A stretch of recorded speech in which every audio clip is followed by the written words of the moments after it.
Twitch's DMCA problem is like completely out of hand. Soundtrack beta just released. I got into it, so let's take a look at the installation process and why I think none of their solutions thus far have really been solutions at all. Hi bitch, I'm Sid, I'm 22, non-binary, they, them, producer, graduated from Berkeley, all that fun stuff. I am streaming on Twitch pretty regularly, trying to make music more accessible to those of us who maybe didn't have the resources when we were younger to just break into the industry. And part of the biggest problem being on Twitch right now is that, everyone's been playing copyrighted material and reacting to copyrighted material, and the DMCA has been cracking down and issuing, not only claims, but strikes to everyone, and Twitch is not here to save us. So, if you aren't caught up to speed, let me give you like a little quick rundown. So the DMCA is the Digital Millennium Copyright Act, and basically it's just the law that's in place to protect artists' intellectual property and make sure that they get payment for any use of their property. Makes sense, right? But it was written pretty poorly and in 1997, 1998? Around the time I was born. So you can imagine this is kind of a problem. It's not entirely up to speed with modern uses of intellectual property. So record companies, labels, all those people, all those industry people, they've started to recognize that live streaming has become a fairly profitable and successful industry, a little market, and that everyone's been using their content for free on there, stealing from artists. Not in really a major way, because no one's really there. The sole content typically isn't the copyrighted material, but it's still been a bit of a problem. So copyright holders have started to issue copyright claims and strikes on creators for using their copyrighted material, so that that material can be taken down and creators will be incentivized to actually buy the rights and the licensing for the materials that they use. This is happening most commonly with like TV shows, movies, and top 500 songs. So anything that's really popular that could be picked up by some big company's really advanced content identification system, it's likely going to get taken down. With federal law, the platforms are responsible for making sure that copyrighted material is not being used willy-nilly on their sites. You know, you can't have another LimeWire, essentially. So, in order to prevent this from happening, they have to operate under a safe harbor. The platform has to take reasonable and appropriate measures in order to prevent this from happening. So what does that mean? They have to issue a notice to you that you have been either claimed or struck. They have to tell you why it was struck, what material was struck, and they have to give you an appropriate chance to respond, to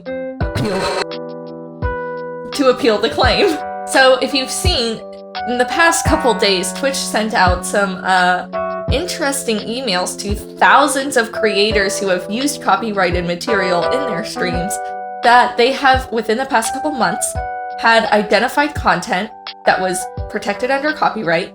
Twitch went ahead and deleted that for you. There they are, acting under safe harbor, and they gave you 2 days to learn copyright law and basically take down everything, or else they will start resuming as of yesterday, Friday, the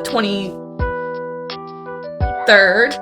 Wow, time passing? Okay. As of yesterday, the 23rd, they are resuming with DMCA strikes per usual. This seems like, okay, why did you do this? Okay, I guess this is nice? Question mark? What the fuck? Twitch? Hello? No, this is pretty bad.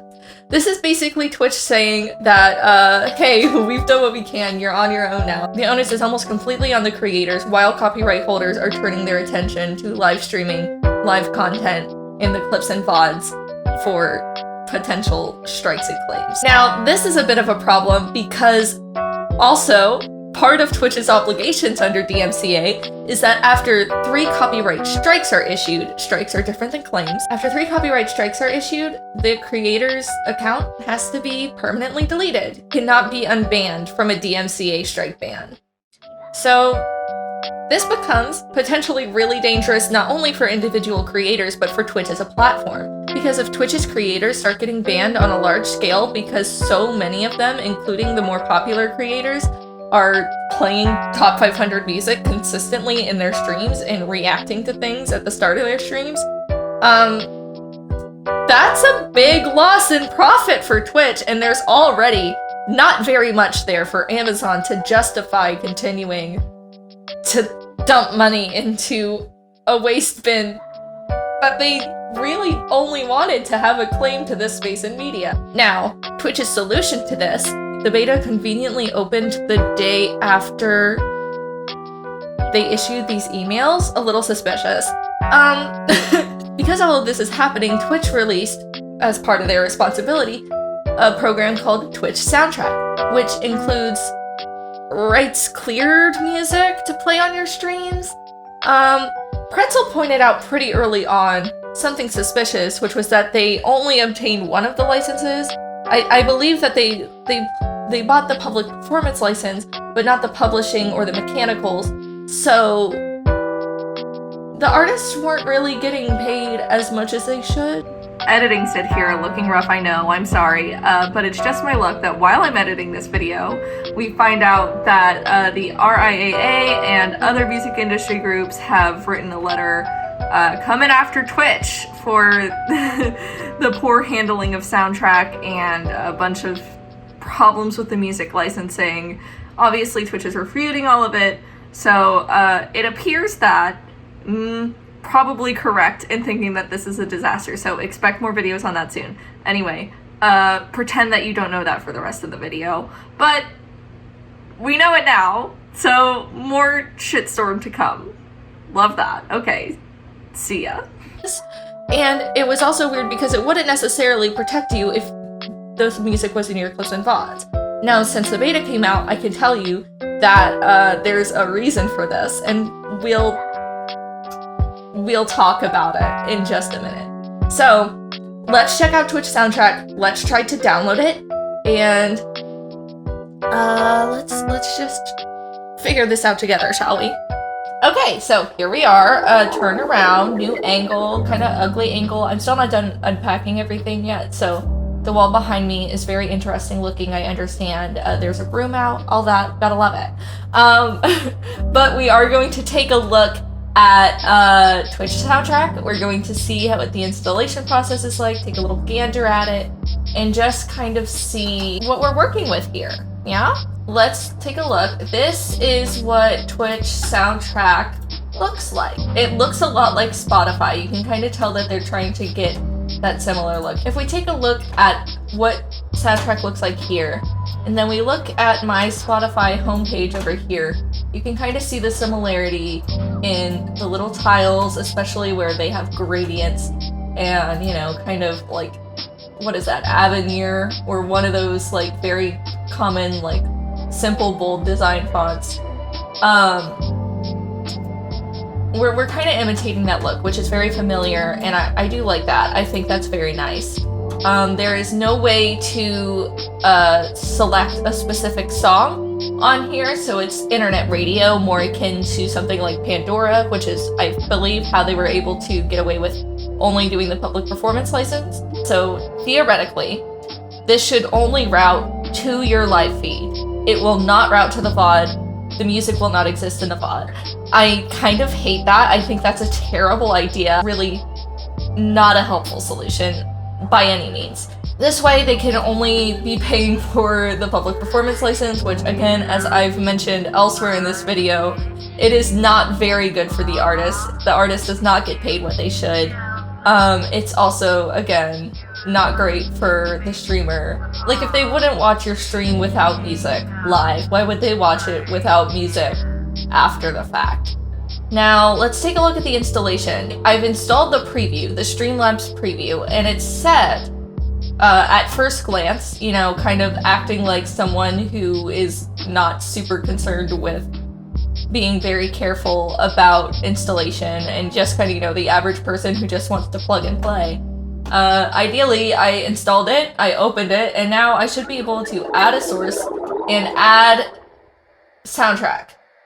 As you can see, that is not an option. So let's take a look at the instructions that we were sent for the beta, and let's just review and see if, like, maybe I missed something. So it says for Streamlabs OBS and Windows 10. That's what I'm on. Windows 10, Streamlabs OBS. Download and install Soundtrack by Twitch. Did that. Y'all saw that. Until Soundtrack is fully integrated, you must download and install a preview version of Streamlabs OBS. Download the Streamlabs OBS preview build. Here. I did that. That's what I had open. Soundtrack will install a new Streamlabs plugin for you. You can find this plugin in the list of available sources. The source will capture all audio except Soundtrack's audio. Once added to your setup, you're ready to go. For more information on Streamlabs OBS configuration, click here. So the instructions they gave me, incorrect. So let's click.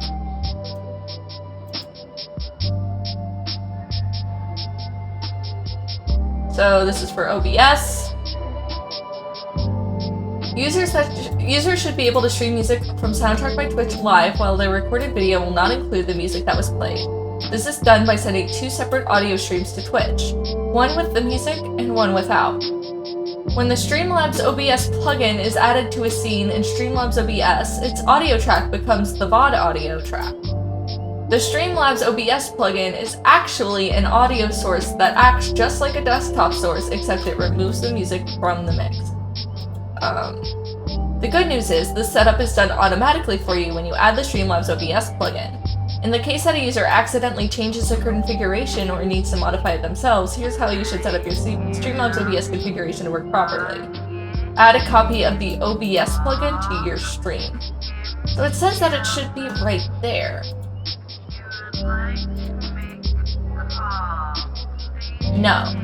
I do want to try one thing, which is, maybe I need to restart Streamlabs and close Twitch Soundtrack. But there is one problem with that. It's still open. And we'll mouse over this. We'll exit it. And it's still there. We click on it. We exit it. It's still there. We right click, close window, please. Anything to click. So we have to click exit Soundtrack by Twitch. Why can I not simply close this? That's obnoxious. Okay, so preview's launched. Let's see if it shows up suddenly. Do y'all see it? Because I don't. So we will try to restart the computer and we'll come back and we'll see how it goes. Okay, so here we are for round 2. I've restarted my computer. Let's see if anything's changed. No. Let's try this. Very quick. Very painless to uninstall Soundtrack by Twitch. That's a big plus. I really wanted to get rid of it. So let's try this again. Ah! Success! We have success. Adding the source. So here's Twitch Soundtrack. It showed up right here. So I just had to reinstall Twitch Soundtrack after I had installed Streamlabs. So if you're having this problem, maybe try installing the Streamlabs preview first, then installing Twitch Soundtrack, despite what the email tells you. I've put in the source.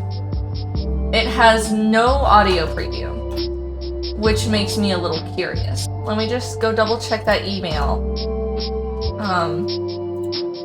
Because I don't think that's what it's supposed to look like. Oh! Do you see this? It's gone.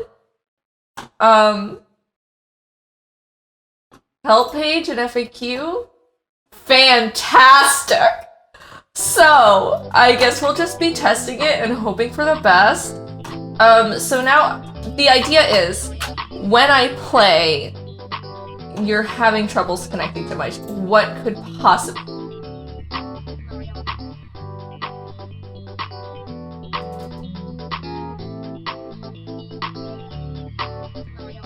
So that's it. I will try to test it again in the near future. Maybe we'll have an update later on. This is very broken. I do not have the energy. I have to go eat, and I have to start my stream. So, Sydney from the past, your predictions were correct. Take it away. So that was interesting, right? Pretty interesting. With all that being said, let's talk about the problems with Twitch Soundtrack. First of all, there's this issue of the audio just doesn't route to your VODs, which I think is an interesting concept. I mean, it definitely will help keep identified copyrighted content from being struck from your channel. But if someone wouldn't watch your live stream without music, why would they watch the VOD without music? This is something I haven't been seeing talk about a lot, but it's very interesting to me that they think that this is a solution. When, you know, people are already not super inclined to watch VODs as it is because it's already way less engaging to watch a live stream when you can't talk to the streamer. It becomes even less engaging when there's no music there, so I'm not really sure how this is a viable solution. It just doesn't seem realistic to me. I don't think anyone really wants to use that.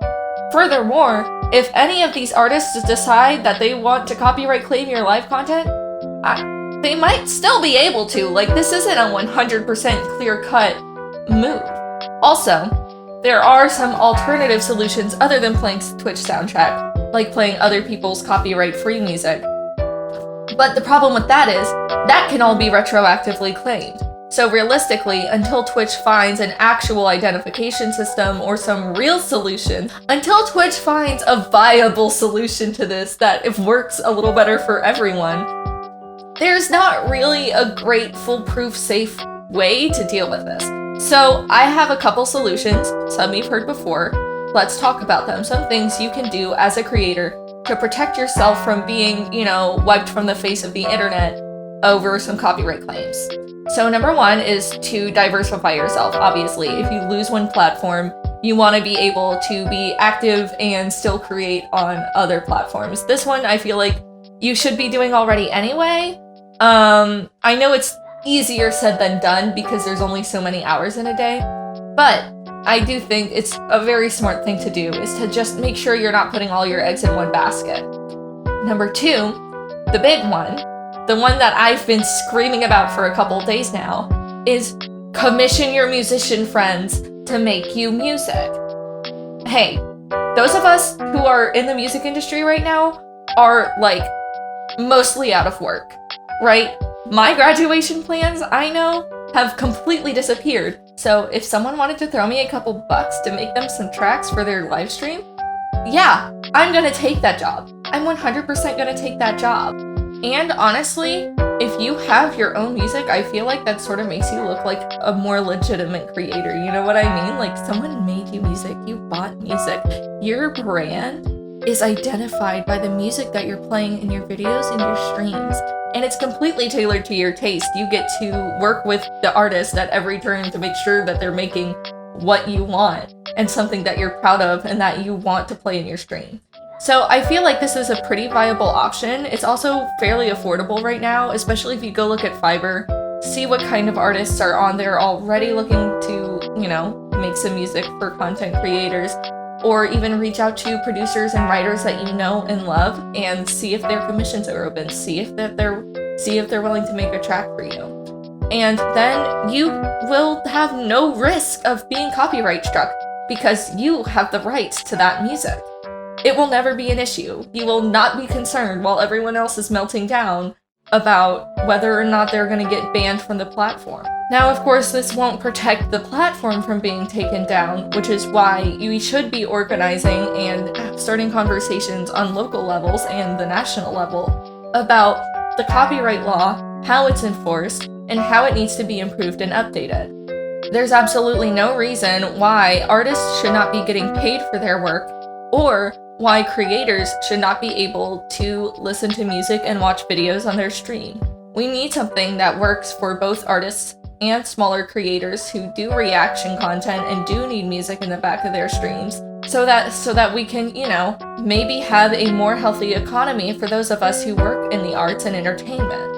I do think that we should all be able to afford to live and eat and sleep without stealing from each other, you know? I feel like that might be pretty nice. That might be great. So, anyway, that's my take. Hope you enjoy it. And, follow my Twitch, it's in the bio. Talk to me about all this here. Yell at me if you think I'm an idiot. Hit the subscribe button, the bell, and tell me what you think in the comments, because some people are melting down, some people don't fucking care, I feel like somewhere in the middle is about right. But yeah, I'll see you guys on the flip side. I love you. Don't get copyright struck, please. Support your artist friends, please. Okay, that's it. I'm gonna be making more content soon. So, thank you, love you, bye.